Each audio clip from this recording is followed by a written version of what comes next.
Salut à toi et bienvenue sur la chaîne du Seigneur des Fourneaux. Si cette vidéo te plaît, n'hésite pas à t'abonner à la chaîne, à mettre un j'aime et un commentaire.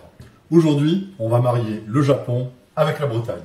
Mais d'abord, un générique. Grand vainqueur du concours du meilleur pâté du village, considéré par ses enfants comme le meilleur cuisinier du monde, ayant vaincu sa belle-mère dans un duel de cuisine. Le but de mon existence est de rappeler à tout le monde que le meilleur youtubeur cuisine, c'est moi. Car je suis le Seigneur des Fourneaux.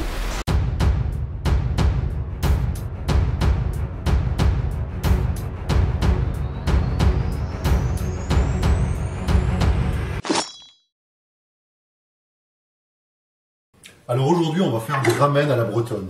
Les ramen, qu'est-ce que c'est? C'est un plat typiquement japonais, un plat populaire, qui n'est plus ni moins qu'un bol rempli de bouillon avec des nouilles, des légumes et de la viande, voire du poisson selon les cas. C'est un plat qui est très connu, que vous pouvez voir notamment dans pas mal d'animés. Vous avez ça dans Naruto par exemple, ou dans Food Wars. C'est un plat qui est pas cher à faire, qui est très bon, qui est aussi assez pauvre en graisse. Et qui est plutôt intéressant car on met ce qu'on veut dedans. Voilà, donc d'où l'idée aujourd'hui de faire des ramen version bretonne. Alors qu'est-ce qu'on va mettre dedans pour donner cette inspiration bretonne? On va mettre entre autres du porc breton et de l'andouille. De l'andouille de Guéméné. Pas d'andouille de vire, attention, pas de polémique ici. Andouille de Guéméné. Pourquoi? Parce qu'au fil de mes expériences, j'ai trouvé que ça se mariait vraiment plutôt très bien avec cette recette japonaise. Donc ce qu'on va faire tout d'abord, c'est collecter les ingrédients. Ensuite, on va faire la préparation et on passera ensuite à la réalisation du plat. Voilà, à tout de suite. Alors pour les ingrédients, je viens de collecter ici tout ce dont nous avons besoin pour réaliser la recette. À ce propos, c'est pas une recette très difficile à faire, hein, clairement. Ça demande pas beaucoup de compétences. En revanche, c'est vrai qu'il y a pas mal de préparation. Voilà. Autre chose aussi, vous allez devoir sourcer des ingrédients que vous ne trouverez probablement jamais en supermarché traditionnel. Mais ça, on va y venir petit à petit. Alors, pour réaliser les ramen à la bretonne, il va nous falloir une carotte, toute simple, un oignon nouveau, du poireau, de l'andouille de Guéméné, un radis noir, des champignons. Alors pour les champignons, vu que les miens étaient petits, j'en ai mis 4 pour une dose individuelle. Bien évidemment, en fonction de la taille et en fonction de vos goûts, vous faites ce que vous voulez. Des nouilles chinoises déshydratées, que vous trouvez au supermarché, au rayon épicerie du monde. De l'algue nori. Alors l'algue nori, qu'est-ce que c'est? C'est ni plus ni moins que l'algue qui sert à faire les sushis. Donc vous trouvez ça également, généralement, au rayon épicerie du monde dans votre supermarché. Vraiment facile à trouver. De l'échine de porc, du porc breton en l'occurrence. De la coriandre. Du gingembre frais. Du sésame. Alors ici c'est un mélange sésame noir, sésame blanc. Pareil, rayon épicerie du monde, ça se trouve facilement. De la pâte miso. Alors la pâte miso c'est un peu plus compliqué. Là c'est du miso rouge que j'ai trouvé sur internet. Vous pouvez, je pense aussi probablement trouver ça en épicerie asiatique. Ça va me servir à faire la base de bouillon. Voilà. Donc les ramen c'est des pâtes évidemment, mais c'est avant tout un bouillon. Donc le miso pour moi c'est l'un des ingrédients incontournables pour réaliser un bouillon à la japonaise qui soit à la fois léger et savoureux. Le shokoji. Alors, qu'est-ce que c'est le shokoji? Le shokoji, c'est un malt de riz. Voilà. Donc, c'est un riz qui a été fermenté avec une variété de champignons assez spécifique qui permet d'avoir ce malt-là que l'on extrait ensuite. Alors, on peut le retrouver sous forme de pâte ou sous forme de liquide, comme ici. Et ça donne vraiment une saveur très particulière aux aliments que les Japonais appellent l'umami. Alors, l'umami, qu'est-ce que c'est? Il faut savoir que chez nous, en Occident, on classifie les saveurs en 4 catégories. Donc, vous avez le salé, vous avez le sucré, vous avez l'amer et vous avez l'acide. Les Japonais, eux, rajoutent une 5e catégorie qui s'appelle l'umami. Alors, c'est assez difficile à décrire comme ça, sans l'avoir goûté. C'est très léger, c'est pas quelque chose qui va vous prendre aux tripes instantanément. C'est assez subtil Et ça rajoute une espèce, enfin, je trouve, de longueur en bouche, quelque chose d'assez doux, d'assez suave, qui est franchement très agréable. Il l'utilise notamment sur les viandes, sur les poissons également, mais aussi dans la préparation des légumes. C'est un peu un condiment à tout faire, qui existe là-bas depuis des siècles. Voilà, donc Shokoji, vous trouverez ça sur internet. J'ai pas trouvé en épicerie personnellement. Voilà, c'est quelque chose qui est vraiment intéressant et qui, je pense, mérite de faire l'effort d'aller le chercher.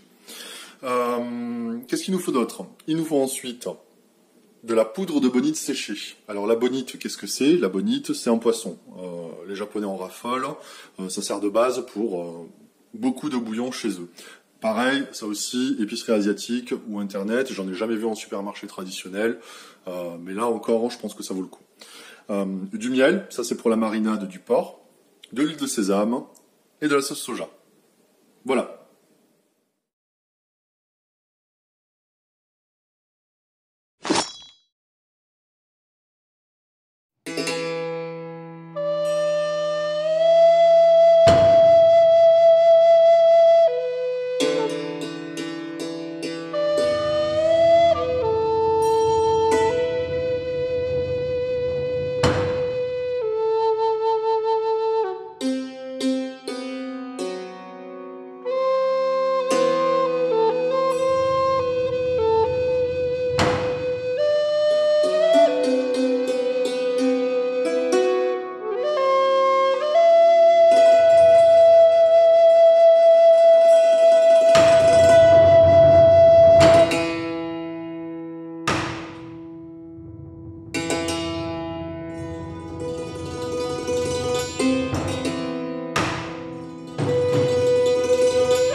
Alors pour la marinade, ce qu'on va mettre, un bol, le porc que j'ai détaillé tout à l'heure, du gingembre, je vais prendre un petit peu de coriandre, le shokoji, le miel, l'huile de sésame et la sauce soja.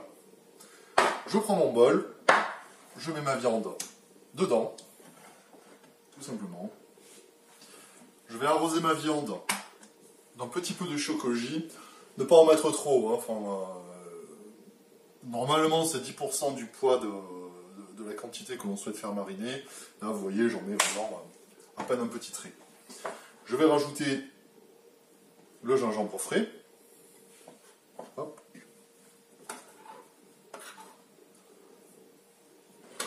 Voilà. On va rajouter également un petit peu de coriandre. Je ne vais pas tout mettre parce que le reste me servira pour mon bouillon. Voilà. Un petit peu d'huile de sésame.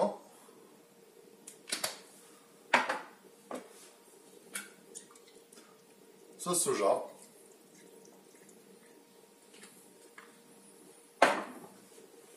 Je mélange, bien comme il faut. Vous pouvez y aller avec les doigts, hein, pas la peine de le faire à la cuillère. On va laisser reposer tout ça environ une demi-heure, on va dire. Sachant que plus vous le laissez mariner, mieux c'est, évidemment. Mais là, on va partir du principe qu'une demi-heure, c'est largement suffisant. Donc, je mélange tout ça. Voilà.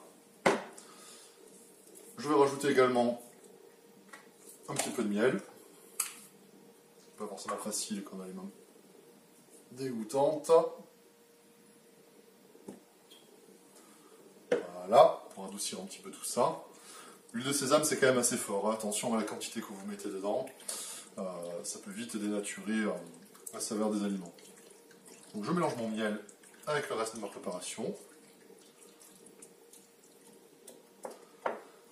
Et voilà, maintenant je vais couvrir avec un film. Je laisse ça une demi-heure au frigo. Et on pourra passer ensuite à la préparation de la recette. Ok, maintenant on va préparer le bouillon qui va servir de base à cette recette de ramen breton. Alors pour préparer le bouillon, qu'est-ce qu'il va me falloir? Il va me falloir le miso rouge. Je vais prendre également un peu d'oignon nouveau, enfin de verre d'oignon nouveau, également un tout petit peu de coriandre. Il va me falloir du poivre, un tout petit peu de sel, parce qu'il y aura déjà du sel dans la pâte miso et dans la sauce soja, et la sauce soja, tout simplement. Alors qu'est-ce que je vais faire?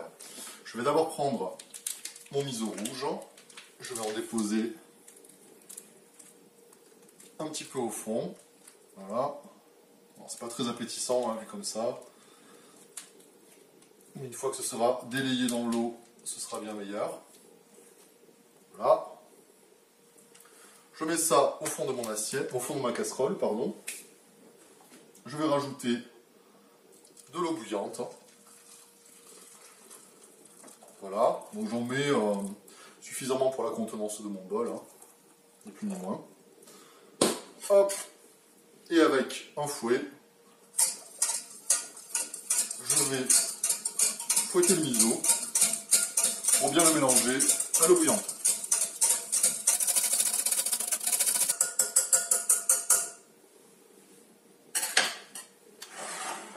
Donc voilà le résultat. Je vais rajouter un peu d'oignon nouveau, un peu de coriandre, du poivre. Alors vous poivrez selon vos goûts, hein. Moi personnellement j'adore ça, donc j'en mets pas mal. Un peu de sel, très peu. Et je termine par la sauce soja. Je remélange un peu.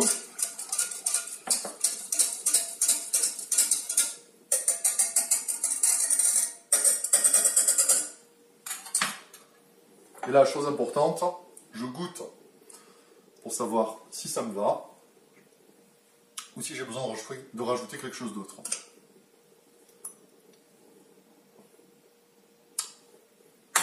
Pour moi, c'est parfait. Le bouillon est préparé.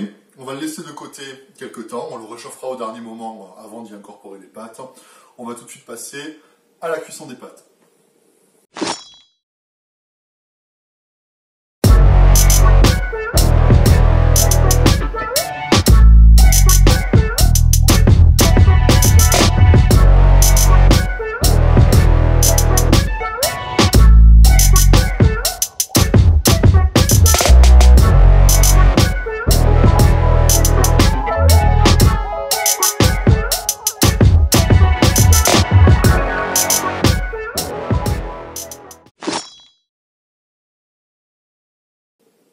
Ok, mes pâtes sont cuites, mon bouillon est préparé, ma marinade est restée minimum une demi-heure au frigo. Il est temps de passer à la cuisson de la marinade et ensuite de faire l'assemblage.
Alors avant de commencer l'assemblage, juste une petite précision.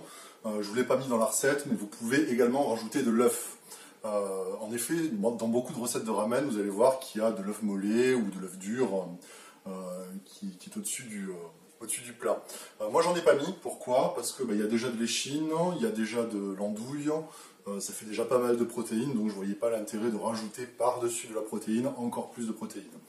Ceci étant, si vous voulez rajouter un œuf, rien de plus simple, vous mettez à cuire dans de l'eau un œuf pendant 6 minutes, pas plus.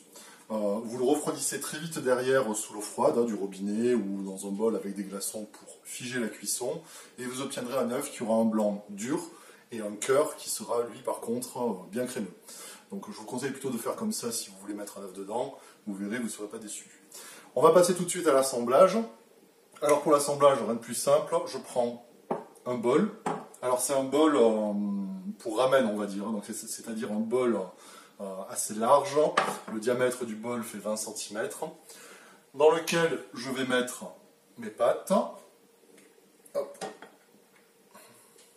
Voilà, que j'ai laissé un petit peu refroidir. C'est pas bien grave si vous laissez refroidir les pâtes, dans tous les cas, elles vont être réchauffées par le bouillon. Bouillon que j'ai justement ici. Donc, je vais arroser ma préparation avec ce bouillon. Voilà. J'en mets vraiment un ras des pâtes, pas plus. Sinon, après, pour le dressage, ça va être un peu plus compliqué. Et pour terminer, une petite note de poivre. Voilà. On a assemblé la quasi-majorité du plat. Maintenant, il ne nous reste plus qu'à faire le dressage avec tous les ingrédients qu'on a préparés au préalable. A tout de suite. Alors pour le dressage, j'ai déjà préparé mon bol avec le bouillon, les nouilles, un petit peu de poivre également.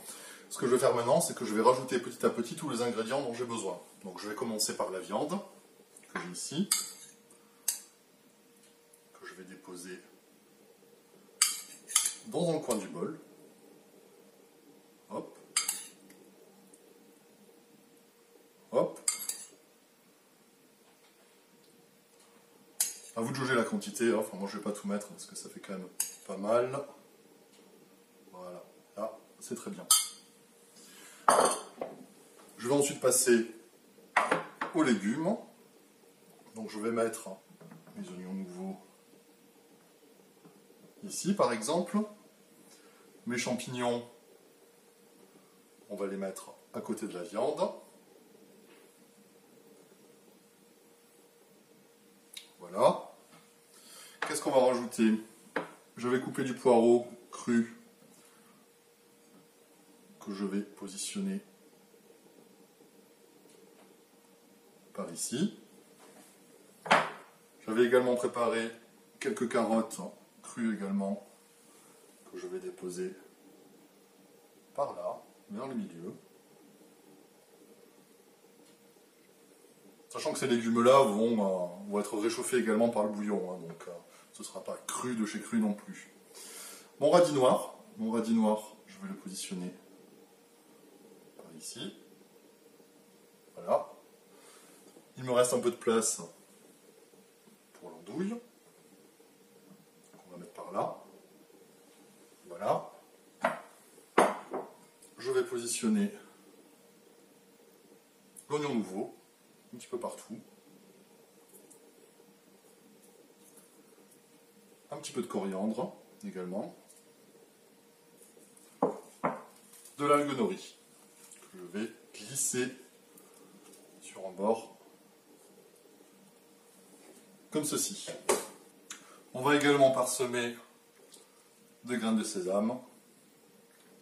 Voilà.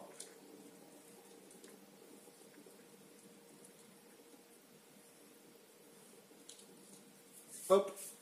Et voici les ramen à la bretonne.